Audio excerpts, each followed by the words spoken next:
Alrighty, welcome to those of you that are already in the stream and have been waiting. There is a lot going on with the Golden State Warriors right now, and yet at the same time, there's nothing going on. And I think that's part of the frustration. So if you want to continue to vent, if you want to let me know about your thoughts on all the players that the Warriors have been linked to over recent hours. It's just gone 9 a.m. my time here, Eastern Standard Time in Australia. And I went to bed last night, and obviously the time difference is very frustrating. And I always get very nervous and anxious about missing out on big NBA trade stuff. Like the last time the Warriors, I think you'd say, made a significant trade was the Jordan Poole, Chris Paul one. And that was at like 4 o'clock in the morning, and there was really no anticipation of it, you would say.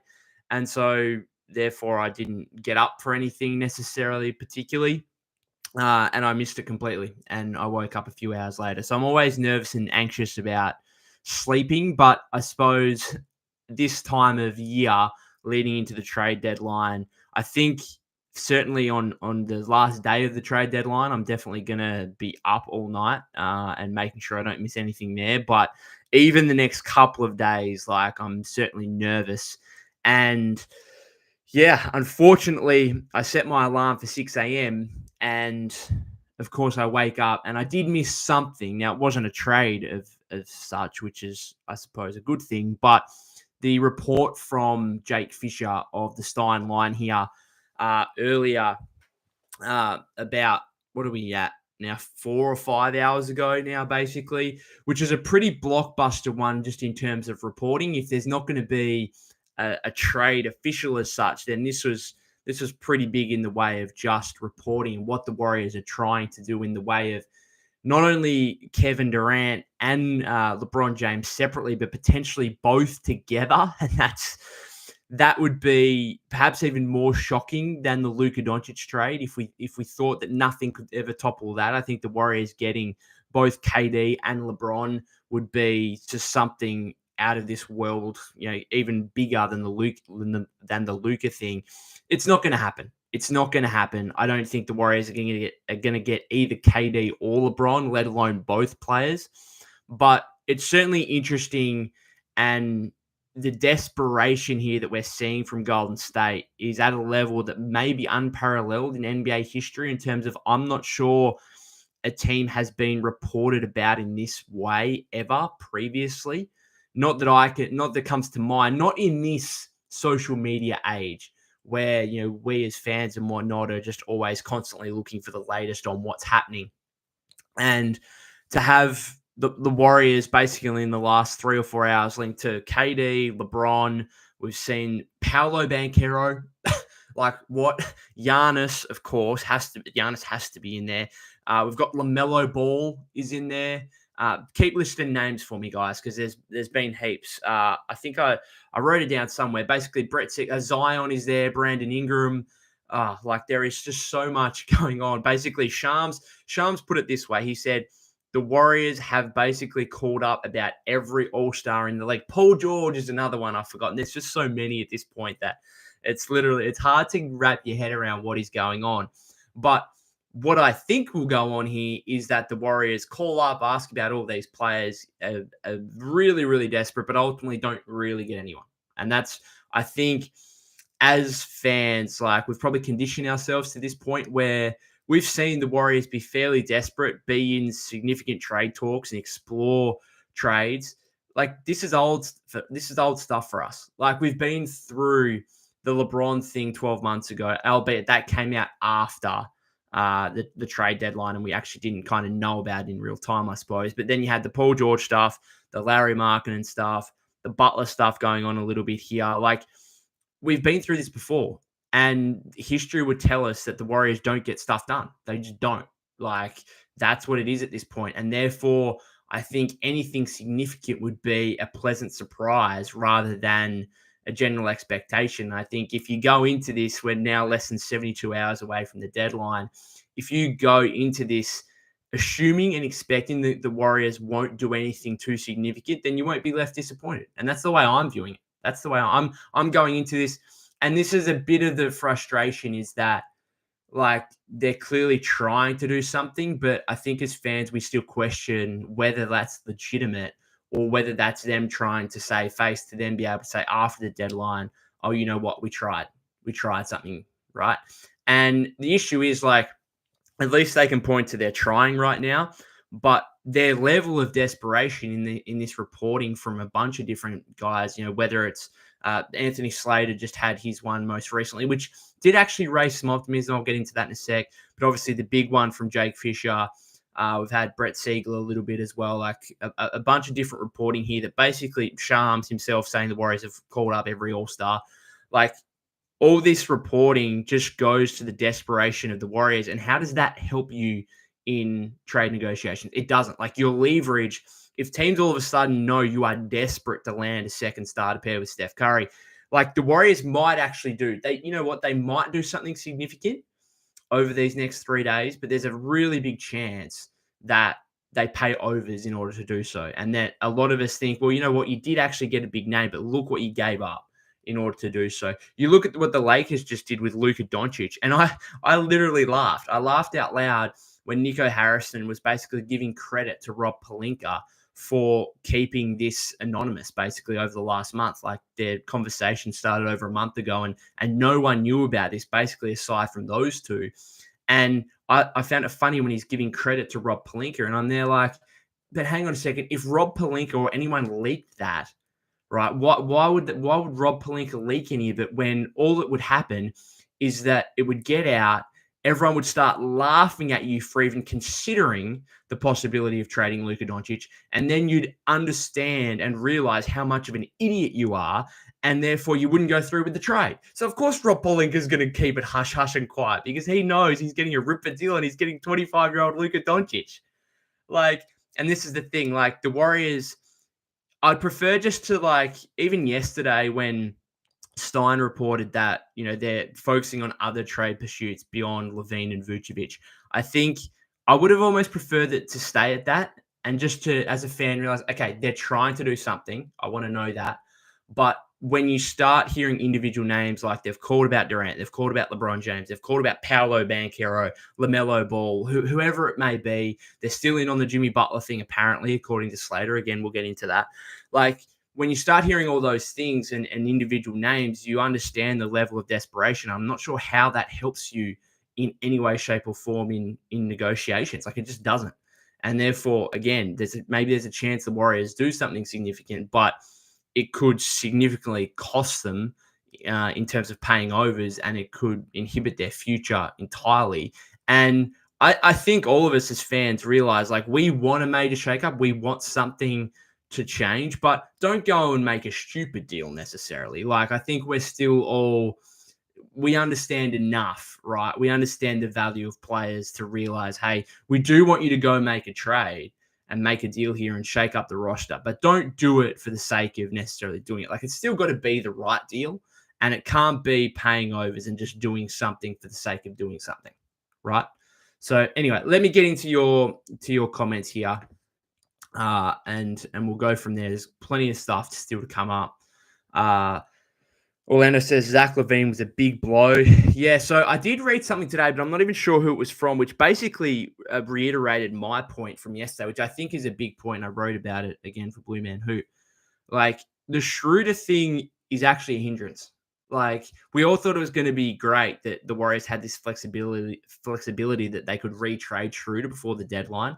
But it's actually a hindrance that they couldn't do this till February 5. And again, I only saw a screenshot of it on Twitter, so it might have been, I think it was Siegel of Clutch Points again, who basically said that the Warriors almost like had a deal in place for LaVine and Vucevic, but then obviously because of Schroeder, like they couldn't do it till Feb 5, and then the Bulls went out, realized they could get in on the Kings Spurs talks, and then all of a sudden LaVine's a Sacramento King, and the Warriors couldn't do much about it because they couldn't make a deal till February 5 anyway. So that's a big frustration, is that this thing that we all thought was going to be good and an additional element of flexibility for the Warriors is actually kind of a hindrance. Double One says the Bulls got the salary filler for LaVine. Yeah, and they got their pick back for next year's pick, I think, or this year's pick, whichever one it was, which is not much. Maddie says, not sure what we offered to miss out on LaVine. Did we offer Pat Spencer in a second in 2035? Yeah, it's just like I would have liked, because I think there's always an opportunity cost here, and you could say, the Warriors could have got LaVine and Vucevic, and maybe the fact they didn't get LaVine turns out as a good thing, because maybe they get Kevin Durant in the next 48 hours here, 72 hours. Maybe they get Kevin Durant, but I just think that's so unlikely, and it's so unlikely that they're going to get a better player than Zach LaVine, that I just would have liked them to probably make that trade, if I'm being honest. And as much as it would hurt to give up Wiggs, it's something different. You bring in, I spoke about, the potential starting lineup. If you made that trade yesterday, you could have had Steph, LaVine, Kuminga, Draymond, Vucevic. That's at least intriguing to me. It's at least probably going to be a fun product to watch. It's going to be an offensive-minded lineup. You're going to have some defensive concerns, but you know what? We're 24-24 anyway. The offense is really struggling. You know what? It might help Steph out at least over the course of the season, and then maybe you can reevaluate in the offseason. I don't know. But it probably would have been a better on-court product, and I think the Warriors would have been a better team with that. Godzilla, the creator, says, this is sad. Now we're banking our future on some old players. Yeah, that's going to be the problem, is if, like, the Warriors... So just let me read out to you what the latest on Butler is, because, of course, we had Windhorse yesterday say that Butler has communicated to the Warriors that he doesn't want to sign an extension, and that therefore the Warriors and the Warriors in their conversations with the Heat have ended, basically. But this is what Slater has said in regard to Jimmy Butler here. I'm just trying to find it. So Windhorse said that Butler has communicated to the Warriors that he's unwilling to sign an extension there, and therefore trade talks to send him to Golden State have ended for now. The for now aspect of that report was pinpointed by team and league sources. There are still 3 days until the trade deadline and eternity in this transaction window. The Warriors believe they are still firmly in the mix for Butler or another of the league's star dominoes that could topple as part of the Butler transaction or once it is resolved, team sources said. Butler has long preferred Phoenix as his next destination, in part because of an awaiting extension offer that is longer and more lucrative than one the Warriors would be willing to make if they even offer one at all. Sorry. Miami's unwillingness to give Butler a big extension is at the heart of the dispute that led to his availability. Basically, yeah. So, the Butler stuff, the Warriors are still in the window for that. The other thing is the Durant thing. I think the KD thing might even be more realistic than LeBron, which surprised me a little bit. Like, if you asked me 3 days ago, I would have said LeBron's maybe more realistic than KD. I think the KD stuff, I'm not saying it's going to happen. I think it's very, very, very unlikely. But just an interesting tidbit, like, some people have shot it down, like, a couple of people connected with the Suns have obviously shot it down. Siegel shot it down. Fisher, in his report, was like, well, they are at least listening to offers. He says, this is a quote, right, from Jake Fisher earlier in his huge report. The path to Durant alone does seem plausible. Phoenix entering Monday's business continued to signal that it does not plan to move Durant before the deadline, but the Suns are believed to be listening at the very least to various teams' pitches for the 35-year-old scoring legend. Durant, meanwhile, is said to be aware of all of this.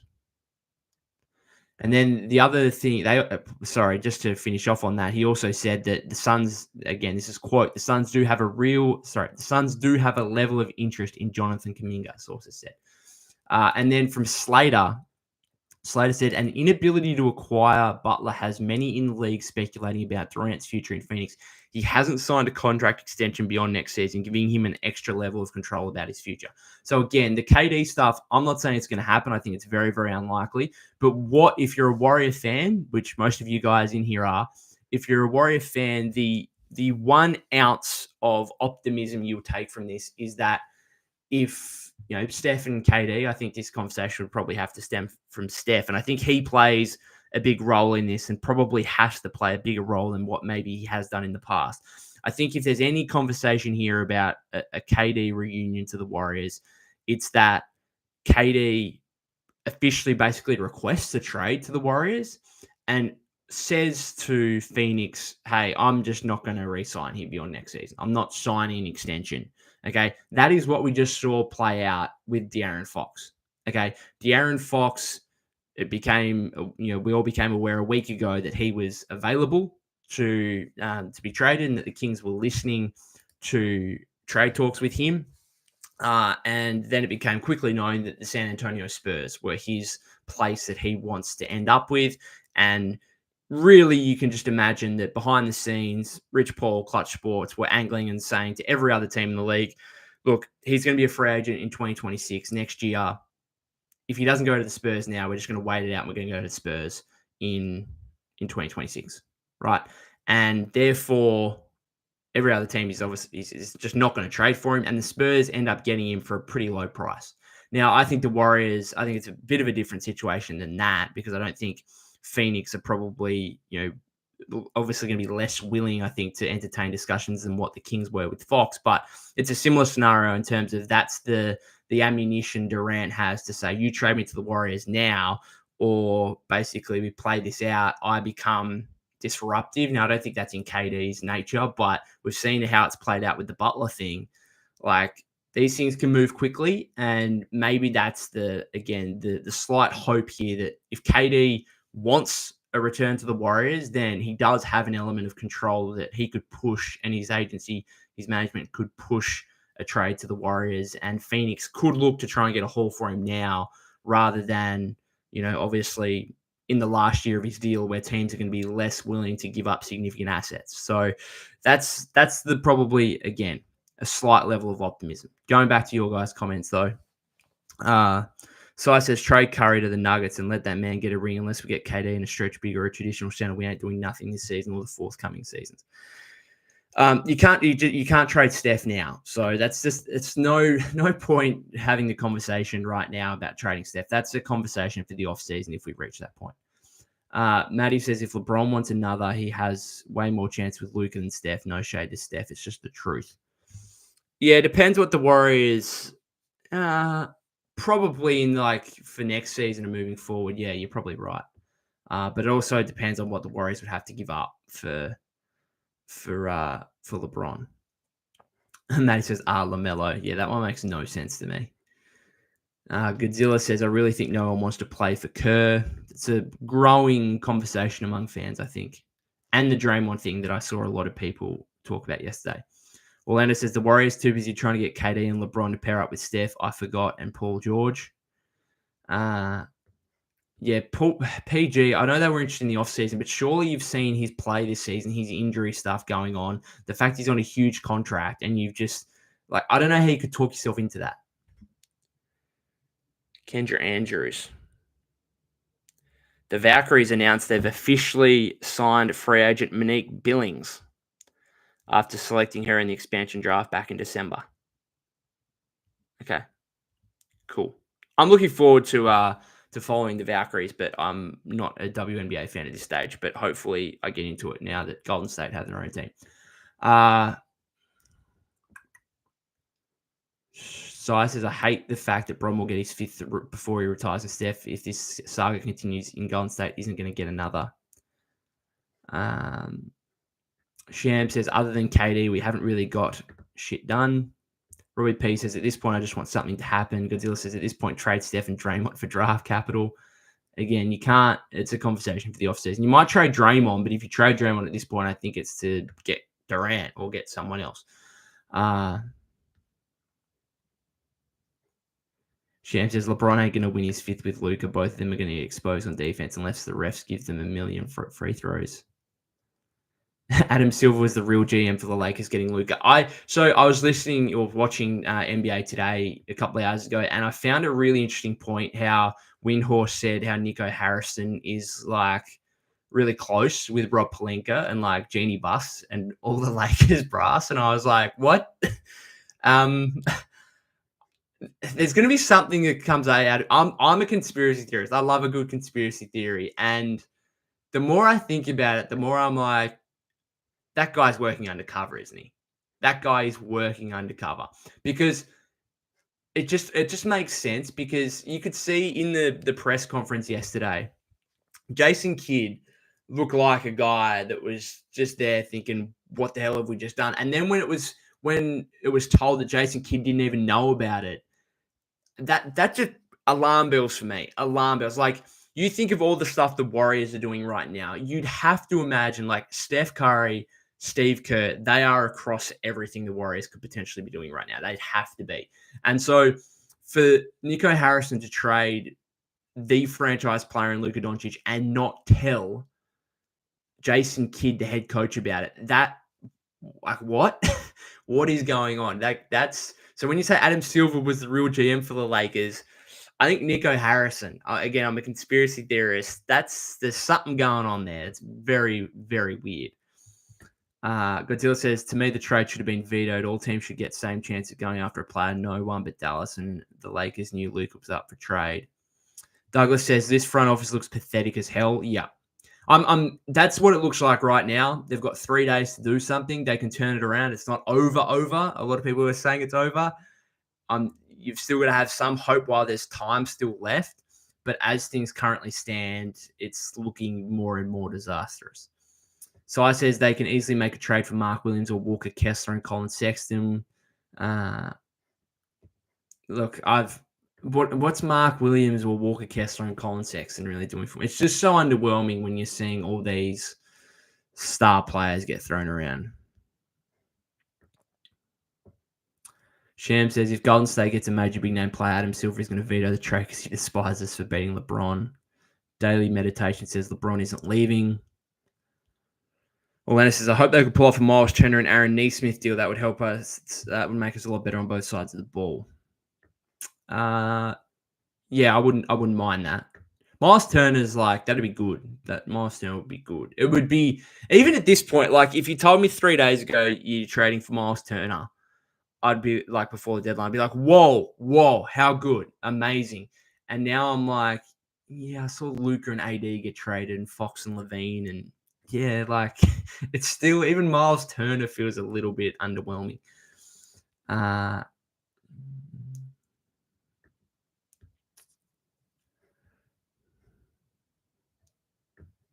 There's a lot of conversation going on here about just Adam Silver, LeBron, KD, Warriors beating LeBron.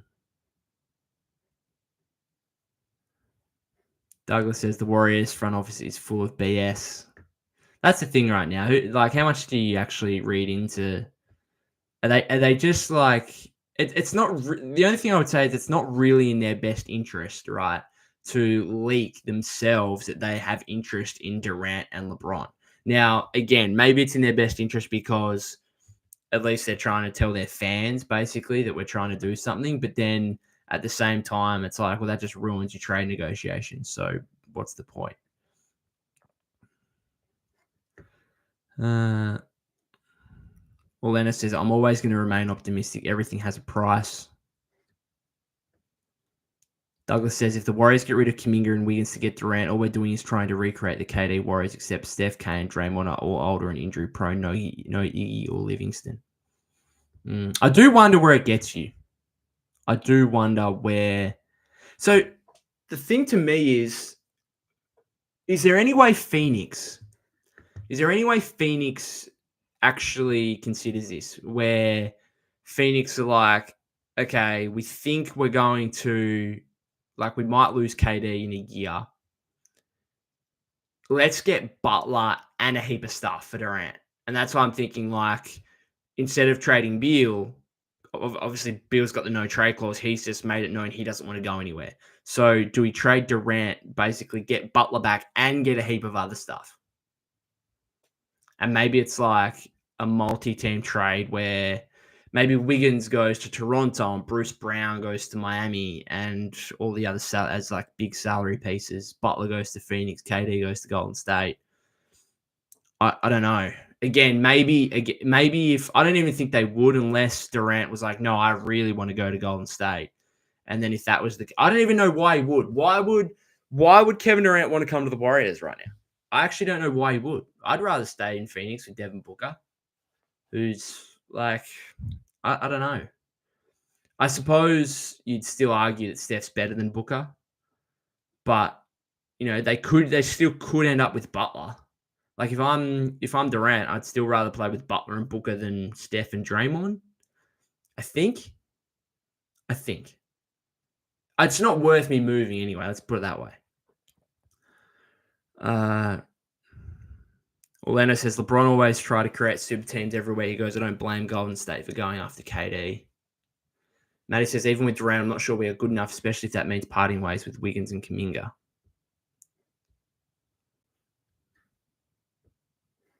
Orlando says if they keep Wiggins and still find a way to get KD, then it's a ring. Well, you'd have to. Also says I'd rather get KD than LeBron. You'd have to trade Draymond. Wonder if that's part of it. I think their relationship's fine. I don't have an issue. I don't think there's an issue anymore with the relationship between Draymond and KD. But would you actually trade Draymond instead of Wiggins as part of that deal? The only way I could see it happening, I think, from like the whole trade standpoint, is if Phoenix. I don't think the Warriors players would actually be going to Phoenix. I think it'd be a multi-team trade where Butler goes to Phoenix, Durant goes to the Warriors, as I outlined before. Again, and Phoenix get a heap of stuff. So it's like Butler and a heap of stuff, like draft-wise. Maybe they get Kuminga too, like a young player for Butler. Jack says Wiggins, Kuminga, Anderson, and 4 or 5 picks for LeBron James. Yeah, but like 4 or 5 picks for a 40-year-old. Douglas says, if we don't do anything this trade deadline, Steph got a fake injury, so we can at least just tank and watch the young guys play. I actually agree with that. I spoke about that yesterday. Orlando, I'd rather keep Wiggins for any trade. Shogo says, I wouldn't be surprised if they did absolutely nothing. I think that's got to be the expectation, doesn't it? I think that's the expectation that they do nothing. Or it's like really, really minor. Orlando says, yes, he's going to be a problem for any opponent on defense if and when we get to the playoffs. Matty says, the press conference with Nico has made me think it was actually ineptitude. Why would you openly admit that Pelinka laughed in your face? Why would you admit to Pelinka wanting to keep it quiet? And he admitted that the owner laughed to him when he first came. Like, I don't know. It's true. It's either really, as you say, it's either absolute ineptitude, which I think you're probably right. But the conspiracy theorist in me suggests that maybe something else is going on behind the scenes. I don't know. The Bulls offered LaVine for Chris Paul. Now you have either. Yeah.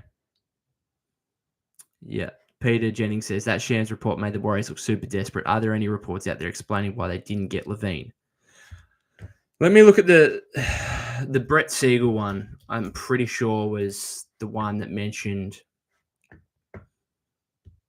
Or was I don't even know. I just saw it on Twitter. There's a screenshot basically saying like the Warriors couldn't do it until Feb 5 because of the Schroeder trade. Just putting it out there, Zion is still the one for me. Zion's the one that is potentially available, that is like way more realistic than KD and LeBron. Obviously, doesn't come with the upside. But he's the one where I think, okay, that's the highest upside player you could probably get. Just trying to...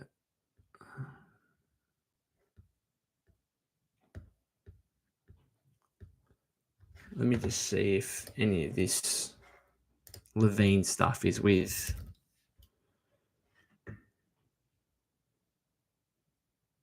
Here you go. All right, so... This is from Siegel, quote for quote. The Bulls and Warriors discussed multiple scenarios between Wednesday and Saturday, sources said, with one scenario being both LaVine and Vucevic going to Golden State. As part of this trade, Wiggins, Peyton, Looney, and other assets would have been traded to the Bulls and another team that would have needed to be involved for cap reasons. League sources confirmed that neither Jonathan Kuminga or Moses Moody were included in these trade discussions for LaVine and Vucevic. The important note is that the Warriors are wanting Dennis Schroeder, whom they acquired earlier this season, to be included in these discussions as an outgoing $13 million expiring salary. Schroeder is unable to be traded with other players until his restriction lifts on Feb 5, the day before the trade deadline. Chicago, knowing that the Kings held interest in LaVine in a potential massive Fox trade, didn't want to wait in order to complete other deals from inquiring teams. Ultimately, trade talks between the Bulls and Warriors fell through, resulting in Chicago pulling the trigger on a trade that sent LaVine to the Kings. Okay, so there you go. Basically, as I said yesterday, this is becoming a hindrance, the Schroeder thing. And if Schroeder was available to be traded yesterday, then I think there's a chance LaVine would be a Warrior and Vucevic would be a Warrior right now at this very moment. Sean says, we need a good player around Steph. That's an understatement. Orlando says, Miles Turner is a big deal on both ends of the ball, just like people doubted Melton, and I told people it really makes the Warriors better. Yeah, I love Miles Turner. I think he'd be great. Peter says, I kind of think letting the Kings get LaVine means they think they have a shot at something better. But this is the issue with like the opportunity cost is like, okay, we think we have something better, but then if you don't actually pull off the something better, then you've just missed out on LaVine. At some point, you've got to make a move. You can't go into every trade negotiation and thinking, no, we're going to bow out of these conversations because you know what, we're going to get something else down the line. Douglas agrees in saying, what incentive does KD have to go to GWS, Greater Western Sydney? Football season's around the corner for us in Australia. GSW, he says, a championship with the Suns is worth more than one with GS again for him. Choboy says, I think Kerr will destroy any player that comes over here like he's done with Schroeder and how he destroyed Oubre. Orlando says, yeah, hell yeah, trade Draymond. Robbie says, Miles Turner might be the best realistic outcome. Maybe Mathurin, but Zion would be better. And Solo Dolo, no one wants to play for the Warriors, and the front office is operating like a indecisive female. No need to get sexist. B Master says, worse than indecisive male. I don't even. Why are we bringing gender into this? Douglas Mike says, who are the players going out for $63 million in salaries? Well, you'd have Wiggins. You'd have Wiggins, Peyton, Looney, Anderson, Hield, Schroeder. Basically 6 players. Because they all combine to make like, what is it, like 70 essentially? Not quite 70. That would have been basically 6 players out, and the Warriors. Just talking about the Bulls though, they did just waive Torrey Craig. I'd be interested in Torrey Craig if it was to fill out the remainder of the roster, but of course we have to get through the trade deadline, I think, before that happens. Orlando says, I think Vucevic is a bad move. Who our two-way rookie cooked him. Yeah, that's one game. Han Solo says the Warriors are always close to making a trade, then do nothing. Matty says, I would honestly trade Draymond for a Hail Mary move with Zion. I'm wondering if you could you get, what about Zion? What about you give up Draymond for Zion and get Vucevic for the expiring contracts? So basically what I'm thinking is there a way you could have Zion and Kuminga together, and like what you'd be left over with is a starting lineup of Steph, Wiggins at the 2, Kuminga, Zion, and Vucevic. Probably not enough shooting on the floor again, but I mean, it's kind of not that much different to what we have now, is it? If we were going to play like 2 bigs with Draymond and like TJD. Draymond's back today, isn't he? Oh, there's a freaking game on in a few hours. Like, this is the wild thing. I don't even know. It'd be so bizarre to be a player and just hear the Warriors are trying to get Kevin Durant and LeBron James, and I have to go out and play. Right, I have to go out and play in like 3 or 4 hours time for this team that seemingly doesn't really want me or would like much prefer to move me on for someone better. That's the why, and I'm pretty sure Draymond's back. He's probable, isn't he? So the Warriors going to start, just to get on to actual basketball for a second. Are the Warriors going to start Draymond and Quentin Post today? Is that what's going to happen? Kind of hope so. It'd be fun to watch. It'd be intriguing.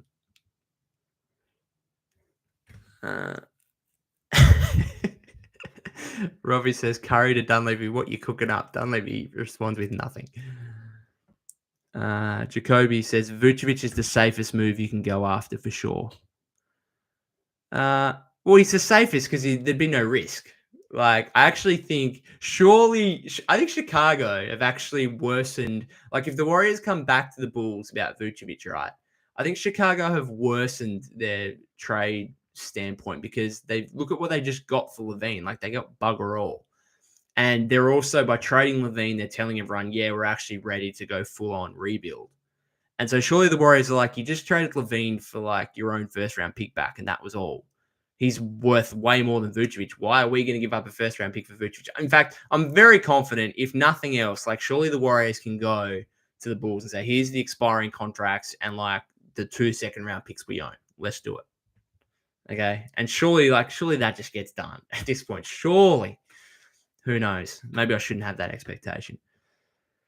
Peter says, people saying trade Draymond are nuts. He's perennially on an excellent contract due to defense being undervalued across the league. I agree with that, but he's also like 34 and we're starting to see some injury history here. So that's the problem.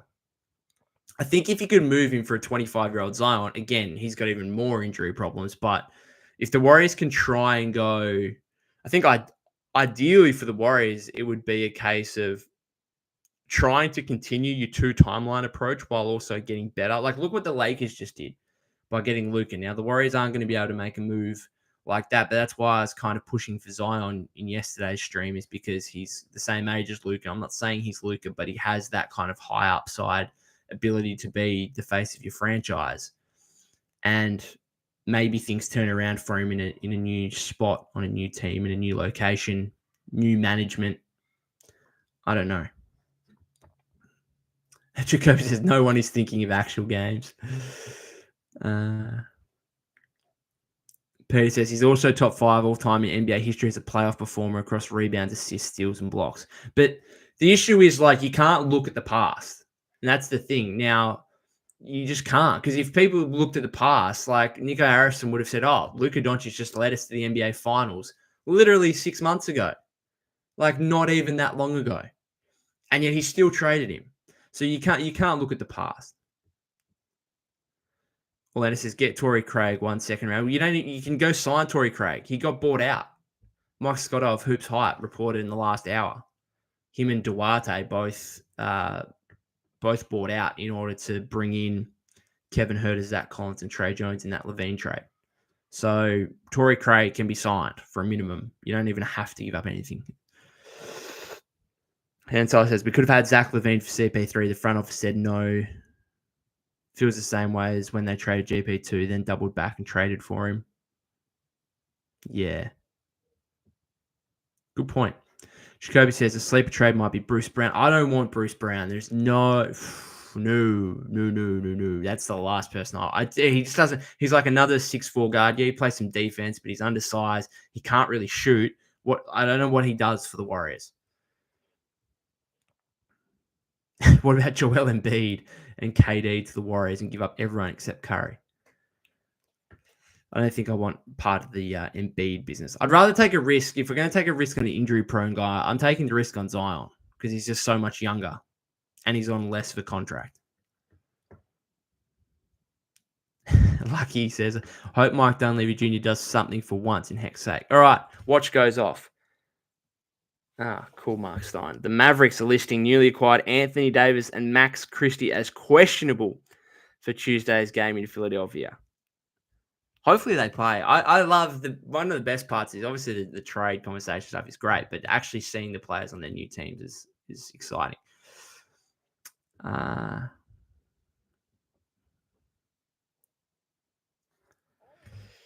Douglas says, I was hoping we went after LaVine during the summer, but they passed as usual. Always talked about optionality, but not really executing it. That's why this front office is full of BS. Yeah. Like, how long can you have optionality for? Like, I mean, if you've got Steph Curry on your team, surely, like, the idea of optionality runs out after a while, and you're just like, hey, we've got to do something here.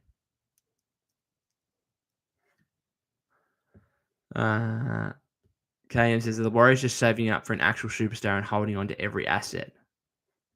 Yes, but like that actual superstar just isn't available, or if they are, they don't necessarily want to come to the Warriors.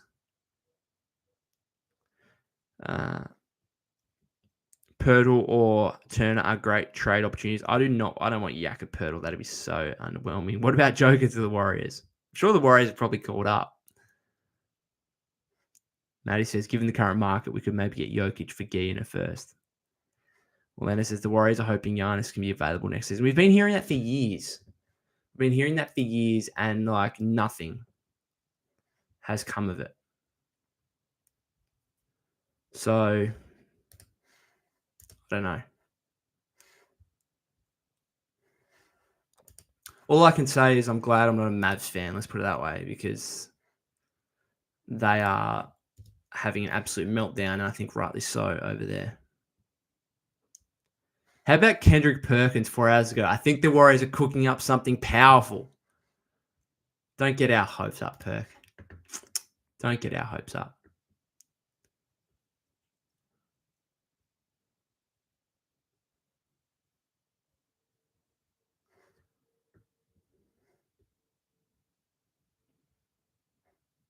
Also, just to briefly, the really interesting part of the Slater report as well was that Golden State owner Joe Lacob basically hosted KD's agent Rich Kleiman at the Suns Warriors game at Chase Center on Friday. Says Golden State owner Joe Lacob sits in the first row across from the Warriors bench and often hosts guests in the two seats next to him. Against the Suns, he had Rich Kleiman, Durant's longtime agent and business partner, but planted directly to his left. The two were seen conversing during the game and were spotted together at halftime and postgame in the Bridge Club, an exclusive lounge in the underbelly of the arena between the home and visiting locker rooms. Kleiman and the Warriors decision makers have a long history dating back to Durant's famous free agency process in the Hamptons back in the summer of 2016. Former general manager Bob Myers was a central figure in locking that deal down. Myers happened to be announcing Friday night's Warriors-Suns game on ESPN and was spotted entering the Bridge Club post-game. Interesting. Robbie Jackson Rowe for Jokic. Matty says, once Nico is fired and goes to another team, we need to fleece that team immediately. Why can't the Warriors, it feels like some of these teams get fleeced fairly regularly. Like Chicago, I feel are just no good. just make it. That's why I'm just confident, at the very least, you could get Vucevic for a couple of seconds. I don't have any. Sometimes you go into you hear these trade negotiations and you think, oh, that'll be hard. Like Danny Ainge, you start negotiating with the Jazz. I think every fan realizes, oh, that's going to cost us an absolute arm and a leg to get that player out of Utah or whatever else. I think Chicago, I think we've seen Atlanta maybe. What other teams are there? Sacramento, although I didn't mind their return for Fox, to be fair. I don't know. Jacoby says John Collins. I don't hate it, but again, pretty underwhelming. And Solo, this is the end. We had a great run. Douglas says, had Giannis not signed that extension in October 2023, we'd be in serious talks of trading for Giannis right now. He could have forced his way here, but no, we have no chance at the moment. Jacoby says, getting KD would be the best story and fit, but at least feasible. I think he's more feasible than LeBron. But yeah, it's still very unlikely. Robbie says, how does Nico have a job after fumbling Curry with Nike? Like he says, I'm surprised that the Chicago Bulls gave up Zach LaVine for so cheap. The Warriors overthought it. We could have had Zach LaVine for cheap. Yeah, one first-round pick is just... I'd be disappointed if I was a Chicago fan. It's disappointing from a Warriors perspective.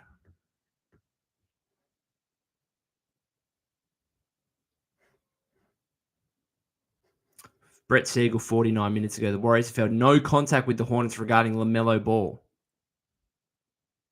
He was nothing more than a young star the front office held internal discussions about recently. I just want to know what these internal discussions are. Is it just Joe goes to Mike Dunleavy and it's yeah, geez, I really wish we drafted LaMelo over Wiseman now. That was it. That was the conversation. And then it's like somehow leaked out. And Brett Siegel's like, they had internal discussions about LaMelo Ball. The Paolo Banchero thing to me is the funniest. Like, just I suppose Luka getting traded to the Lakers just tells me Shams trying, fake Shams account. It's very disappointing. The Phoenix Suns are finalizing a trade to send Kevin Durant, Grayson Allen, and a 2025 pick to the New York Knicks. The old fake account. I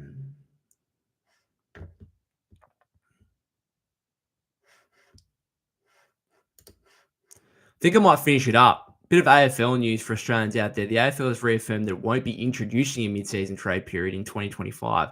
Won't be any in-season Luka Doncic, Anthony Davis style deals happening anytime soon in the AFL. That comes from noted AFL reporter Mitch Cleary, who probably hopes and thinks that he gets some comparisons to Shams in the AFL world, but I don't think that's necessarily the case. It's funny, just for you guys in America, it's really funny how AFL reporting works in comparison to NBA reporting. Like, Shams reports something, and we just like, if he says this is the trade, then we're just like, yep, this is the trade. He reports the trade. As AFL reporting, like, there's so much. I think there's just a lot more speculation that goes on where I feel like AFL fans don't trust AFL reporters as much as NBA fans trust NBA reporters, if that makes sense. It's just for me as an Australian, it's just a weird dynamic where, like, if Shams tweets something, whether it's an official trade or it's a report or whatever, like, we take that as gospel, right? We do, and rightly so. But like, there's no person in the AFL world that would, when they tweet, we just take that as gospel. A lot of the times you'll see fans commenting back saying, you're just making this up. This is BS. You're doing this for clicks, blah, blah, blah. It's really interesting.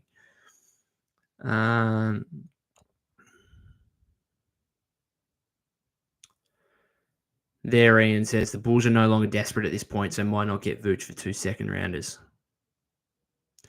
Is that because you think, obviously, they've lost LaVine, so they think they're going to be bad now, even if they keep Vooch, I suppose? Nathan says, let's trade Steph and Draymond for draft picks. It's time to start to restart and build from scratch. Can't trade Steph yet. Again, conversation for the offseason. Like he says, LaMelo Ball would be sick. Jacoby says, every Warriors report, Warriors are chatting with other GMs. Cool, keep chatting, y'all. Maddie, the rational basketball move is trade Steph and Draymond and then tank, but trading Steph then admits that all the mistakes you made, you get to this point. Yeah, interesting. Ian says, see what you can put together for Vooch and Lonzo. Do you know what my hope was? My hope was that, like, there was an idea that you maybe paid slightly overs in a trade for LaVine and Vooch, in the thought that, okay, Chicago, like, as a result of this trade, you're going to buy Lonzo out, and we've got an agreement with Lonzo that he's going to sign with us as a buyout. That would have been my conversation if I was Mike Dunleavy. I would have been saying, okay, we're going to pay maybe slightly overs in this trade for LaVine and Vooch if we also get Lonzo as a buyout.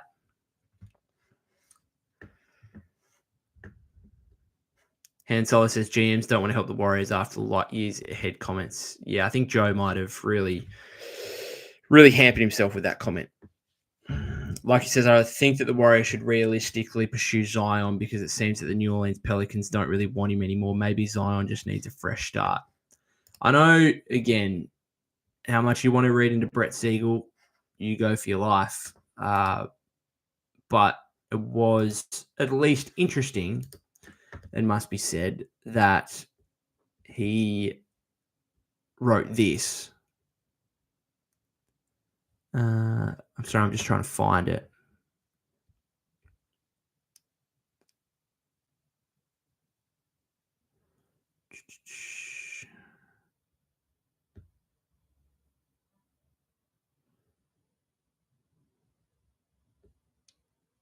I'm pretty sure he said somewhere here that they'd be listening to calls on Zion, basically. Oh, yeah, sorry. The first thing says Williamson and Brandon Ingram are seen as available in New Orleans, sources said. So if Zion's available, I'm definitely having a conversation. Nathan says, what are your thoughts with Ben Simmons to the Warriors? Would Ben flourish under Steve Kerr? I'm Australian, so I always hold out. I'm going to be the last person to jump off the Ben Simmons bandwagon. But even I've got one leg off, and that guy is just, he's not committed to basketball. He's not committed to basketball. We've seen that throughout his NBA career. And frankly, as an Australian, we've seen that with his non-committal to play for the Australian national team with the Boomers. So, yeah, I'm not, again, as a buyout guy, on a minimum, maybe. Like if you traded Draymond, right? If you traded Draymond, then and for like KD, right? You traded Draymond for KD. You had these roster spots to fill. Then maybe if you've got like Steph and KD and you've still got Wiggins, you got all these scorers, then maybe you could talk yourself into let's get a 6'10" guy who can facilitate and play defense. Maybe. Could be like another version of Draymond as like a small ball 5. Maybe. But you're definitely not trading for his $30 million contract. I'll tell you that much. Robbie says, what would happen with the Warriors system if they got Zion? Do they continue motion offense? I think the whole point here is that the Warriors do need to do something different.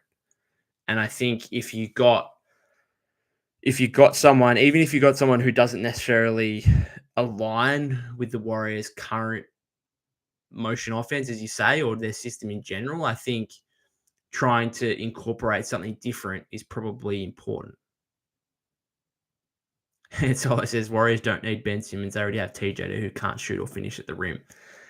That's true, but Ben can at least handle the ball a little bit. He's an excellent passer. He's a good I don't even know what to say about Ben Simmons anymore because a lot of what I'm saying is based on what he did 5-6 years ago. Chris says, just got here, so apologies if you already talked about it, but with the front office grasping at straws over old players, who are some young stars you think we could target? Zion is the one for me who I think his value might have got to a point where you could actually acquire him rather cheaply. And like the Warriors could, like, I just don't know why you wouldn't go to the Pelicans and say, if the Durant thing and the LeBron thing is, that's unrealistic.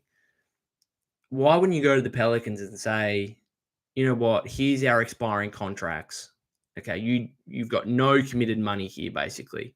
Schroeder, Peyton Looney, and one of Buddy Hield or Kyle Anderson, basically. So you'd have to take on one player's contract at less than $9 million, basically, beyond this season. And we give you maybe one first-round pick and a lottery-protected first-round pick, right? Just offer that and just say, what do you reckon? Like, we'll basically take him off your hands. You actually get a couple of assets out of it. You don't have to pay him moving forward. He gets a fresh start. And from the Warriors side of things, he's 25 years old, and you're trading for a guy who can not only help Steph right away, but could also be the face of your franchise moving forward. He's the guy to me. He's the guy that if I'm the Warriors, I'm targeting. There's a lot of on-court basketball issues about it. Like if you're keeping Draymond and Kuminga and you've got Draymond, Kuminga, Zion all together, that makes just completely no sense. But maybe you can have two of those guys and maybe you make a decision. Maybe you do another deal where you trade Kuminga or you trade Draymond. Or you get to the offseason, maybe you re-sign Kuminga and you trade Draymond. I don't know. Zion's the one for me. Don't have much interest in LaMelo Ball. The Warriors talking about Paolo Banchero is hilarious. Zion's the young star for me. Because I actually think you could get a young star while also keeping the majority of your future draft capital and your own young players. And so again, that transition, I suppose, of being able to help Steph now, but also getting a guy for the future, I think is attractive to me.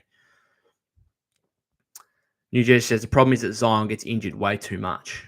Yeah, for some reason I have this hope, this optimism that you put him in a new environment and something might change. And I think that's probably why the Pelicans don't want to give him up because they're like, geez, this could really come back to haunt us.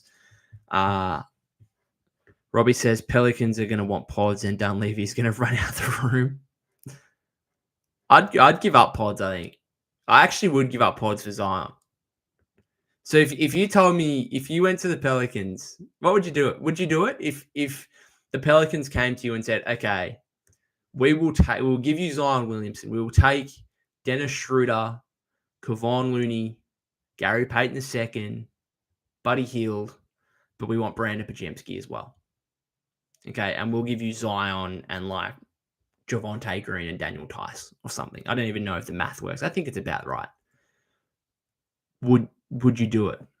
I think I would.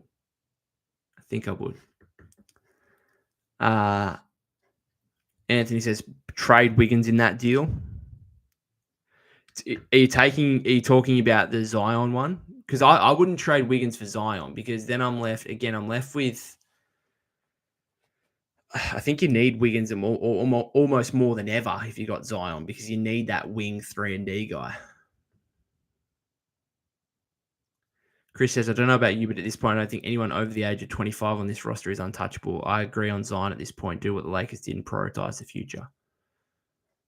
Who said Paolo? There were legit mentions of Banchero from I think it was Brett Siegel. Who? I haven't made that up.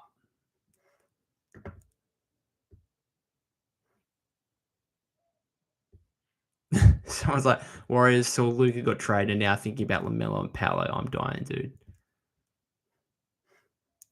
Yeah, this was Brett Siegel at about 4 hours ago. LaMelo Ball and Paolo Banchero are among the various other stars many around the league are speculating about the Warriors having interest in. Kind of wild. Every time I get a notification on my watch, I'm just thinking it's something big, and it's currently just a group message going off. Their answers, I think Zion just needs a change of scenery. Hansola says, the Durant LeBron news sounds stupid and would look stupid in the court, unrealistic, and I don't want it. We saw that in the Olympics. I want Steph to get his fifth chip first, not helping LeBron. Mr. Level says Zion and Hawkins. Don't think they'll be trading Jordan Hawkins.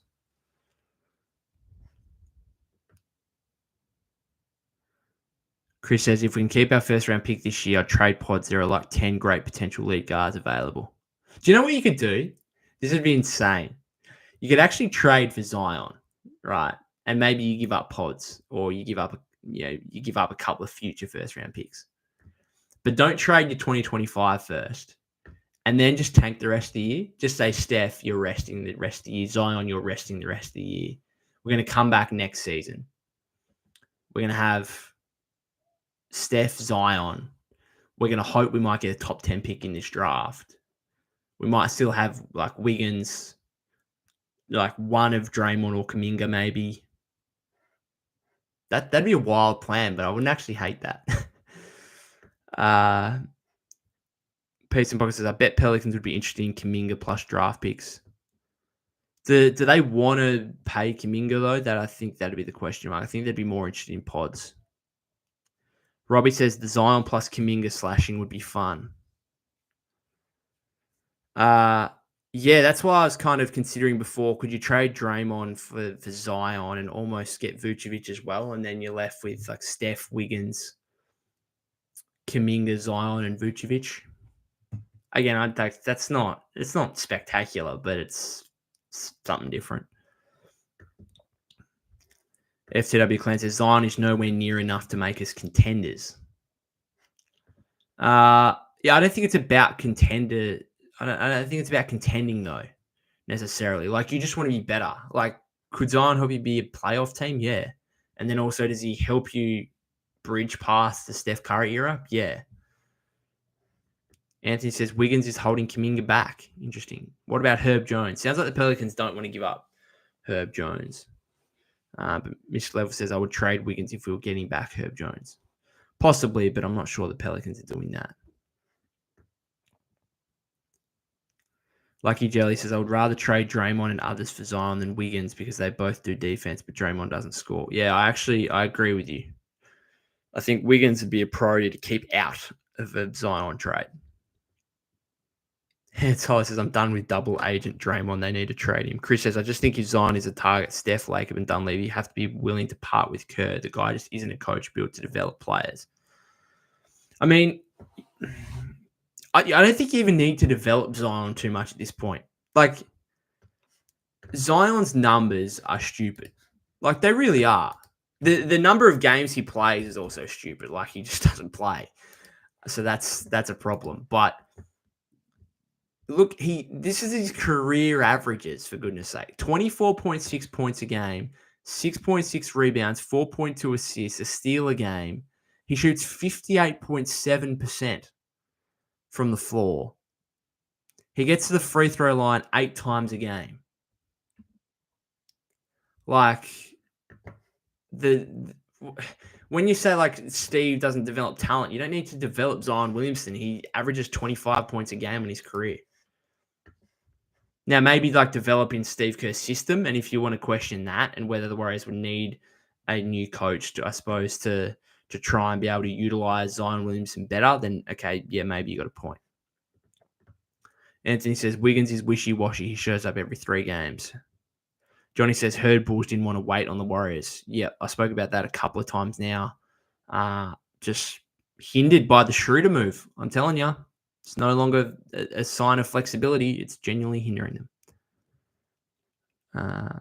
FTW Clan says, did you see Kendrick Perkins' tweet? I did. I mentioned it before. All I think he's doing is hyping things up and getting Warrior fans excited for no particular reason. But we'll wait and see.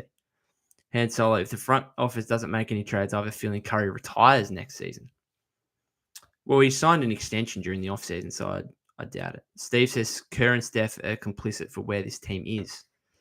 Yeah, possibly a part of it. Like, I think Steph, again, I don't know entirely, but I do think that, like, Steph, he's probably, I'm not saying he needs to push harder for the Warriors to make a move, but when they are considering a move, does he need to be a little bit more engaged and not necessarily just let it up to Mike Dunleavy, Joe Lacob, ownership, front office? Like, does he actually have to, like, if the Kevin Durant stuff is going on right now, like, if I'm Steph Curry, I'm just, like, constantly on the phone to KD. Now, you don't want to annoy the guy, but, like, what have you got to lose, really? And just being like, hey, man, I want you. Let's run it back. Let's do it. Is he doing that? I don't know. We'd love to know. Chris says, my counter is that what you just brought up in Kerr's system, I just don't see Zion being the same force. Like, can you realistically see Steve Kerr giving 15 post touches to Zion again? I don't, to be honest. It's been like pulling teeth to even get him to feed Kuminga down low. Yeah, you have a really good point. Do you see the Warriors making a big splash in the trade deadline, Anthony says? I said at the start of the stream over an hour ago now, I think I would be surprised. Like, I think I'm going into this with low expectations, and then I'll be happily surprised if they do something significant. I think just history would suggest to you that the Warriors, aside from the Durant thing nearly over 8 years ago, nearly 9 years ago, like, aside from that, they don't usually get things done, particularly from a trade standpoint. Now, you could say, oh, they got Wiggins, and what resulted is Kuminga for D'Angelo Russell, and that was a really big trade, a really good trade. But I don't know. The history just isn't there in terms of the Warriors doing anything absolutely significant. Steve says Durant is not coming, folks. Go get a Turner and Cam Johnson. Muhammad says LeBron and Bronny to the Warriors for Wiggins, Kuminga, Schroeder, Looney, Pods, 2026, 2028 first-round picks. Vooch to the Warriors for Anderson, Hield, and a 2030 second-round pick. Goodness me. Chris says Steph definitely plays as big a part in these trades as anyone. Robbie says, imagine a 3-team trade happen with the Bulls and Pacers. Warriors get Mathurin and Turner. Pacers get Vooch in first, and Bulls get salary dump in seconds. Hang on, Mathurin and Turner. Pacers get Vooch in first, and Bulls get salary dump in seconds. Interesting idea. Interesting. Like I said, I don't understand why Mike Dunleavy Jr. just let Chris Paul walk for nothing and not use him for a trade if you don't want to re-sign him. You know what? Not to toot my own horn here, but I'm gonna I got absolutely pummeled for basically having that exact thought at the time. And everyone kind of got into me about it a little bit. It was really weird. I'm just going to look back at the comments because it's quite comical. I'm going to see if I can find it. It was, geez. So this was my headline. It was the Warriors Chris Paul experiment ends in catastrophe, right? And so here are some of the comments, right? This was the expected outcome when they traded for that contract. It was clear they were trying to get off of Poole's contract to stay away from the second apron in the future and have future cap flexibility. I don't know why this is such a huge surprise. People just need to get used to a youth movement. They were a 10 seed last year. I can't even listen to this with that headline. The expected outcome when we made the trade was absorbing the expiring to free up cap space. There was no experimenting with a 40-year-old enemy. It was a salary dump from the beginning that we got more out of. Terrible take. Terrible. Paul had a good year in his contract slot, got the Warriors out of Poole's horrible contract. Not to mention getting him out of their locker room because he wasn't a good presence. There wasn't anyone out there looking to take on his contract at $30 million. Baldwin was thrown in for the Jackson Davis pick according to everything I've seen.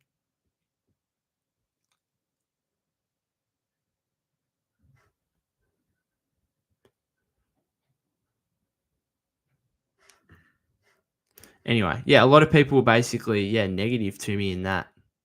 Just for people that would like to go and watch that from 7 months ago. I don't really remember what I actually was going on about, but I just know that I was frustrated the Warriors waived Chris Paul without actually, getting anything for him.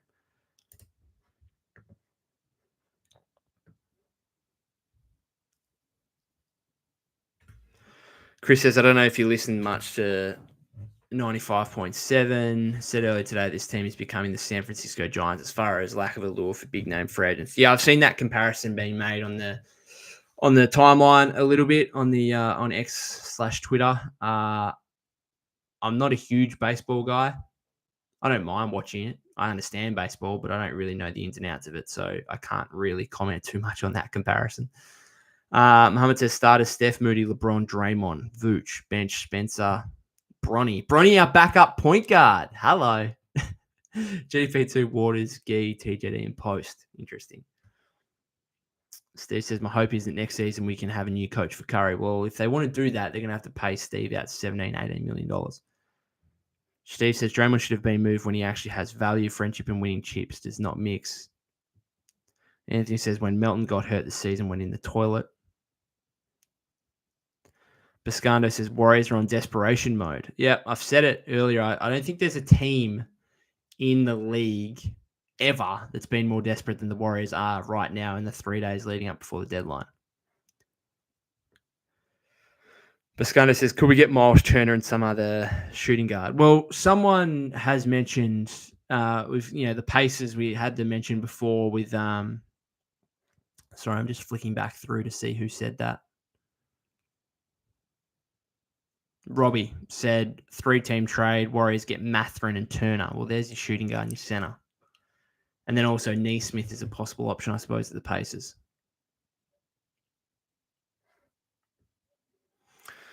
Chris says the Giants reference is that despite 3 rings in 5 years, no big names ever wanted to join the team. The front office waited to make big moves until their window was slammed shut for good in 2016. Okay, thank you for that. Steve says, sad to see how this franchise has crumbled. Rutherford says, isn't that Team USA? Lol.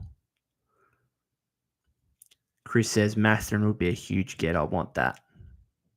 Yeah, the idea there from Robbie, that interests me. If you got Mathurin and Turner. And then the Pacers, I suppose, could talk themselves into, well, we got a replacement starting center who plays a similar way in Vooch, albeit he doesn't bring the defense. And if they get a couple of first-round picks out of it, interesting. Chris says Warriors really aren't beating the Jerry West made us allegations. If not for Jerry West, Clay would have been off the team before the first championship. Would have had K Love instead. Anyway, I've been going for an hour and 10 minutes. This has been huge. Thank you to everyone that's contributed. I was hoping something may have come along in the way of uh, significant news or anything. I just think with the Schroeder stuff here that you would imagine. I'm just trying to.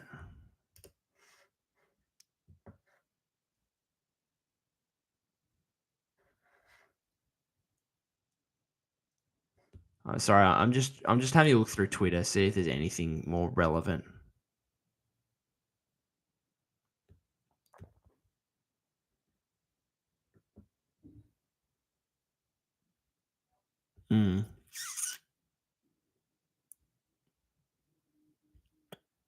Yeah.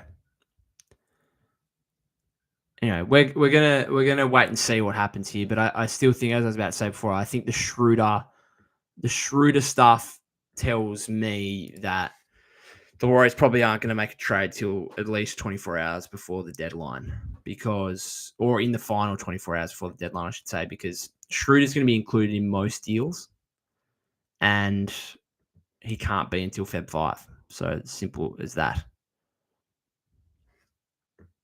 Biscando says, Warriors are a dead franchise. Unfortunately, Warriors dynasty officially over for the last 3 years.